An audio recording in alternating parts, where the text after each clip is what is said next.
there is no Christian who could argue with me that you are going to be a better ambassador for Christ if you aren't taking care of your health.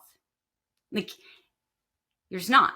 Yeah, I mean, I honestly, truly, profoundly believe that every single person functions better when you're eating healthy foods, when you're taking care of your body, your energy, your mood, your mental clarity, everything is improved. And I just feel like now I'm saying, God, use me to the best of my ability, because I'm really giving you my best, every Right. single day.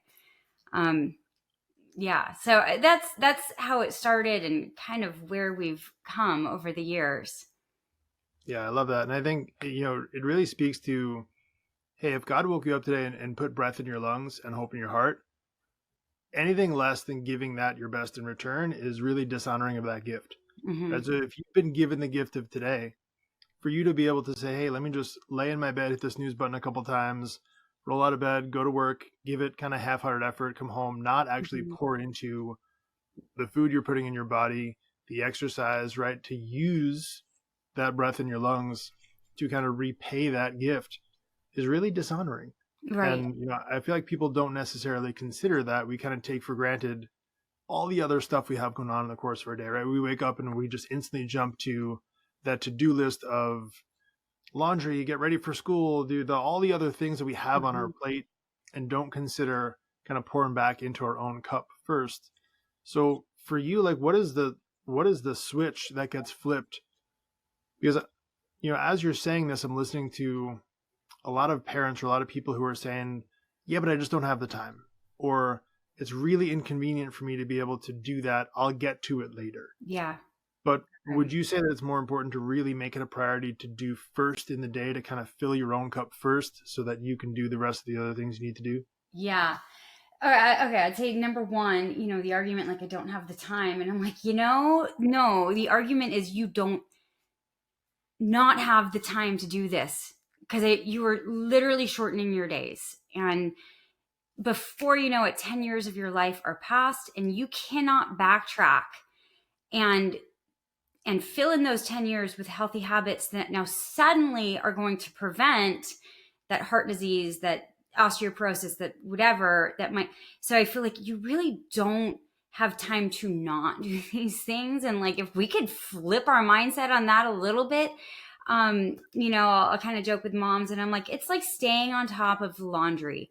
You save it all for like the end of the week, and it's so overwhelming. Do a load a day, just a little a day, and you stay on top of it.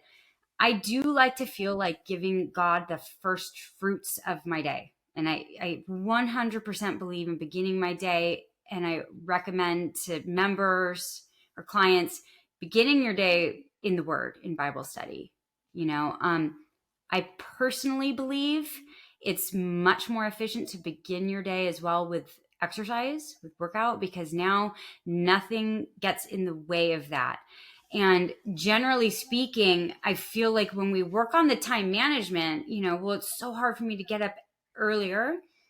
Then it's like almost working backwards. Well, let's work backwards. What time are you going to bed? And then what's keeping you up so late? Are you watching a show with and I feel like there's a lot of ways we can look at our schedule and our days and the way we spend our time and minimize. I can minimize some of the time I spend on social media. I could probably minimize some of the time I spend watching TV, and some of it I get it. Like it's, this is time for my husband and I to relax at the end of the day. This is our, and then, but that's when you say to your husband, hey, you know what? Let's set some goals together. And maybe like if I start going to bed a half an hour earlier, we can get up a half an hour earlier. And then maybe you start shifting together the way you're spending your time. So absolutely. I feel like first thing in the morning is the way to go. Since those days when my three were little, I never don't get in my morning, unless I'm sick or something like that. But it's like, that's how I start every single one of my days.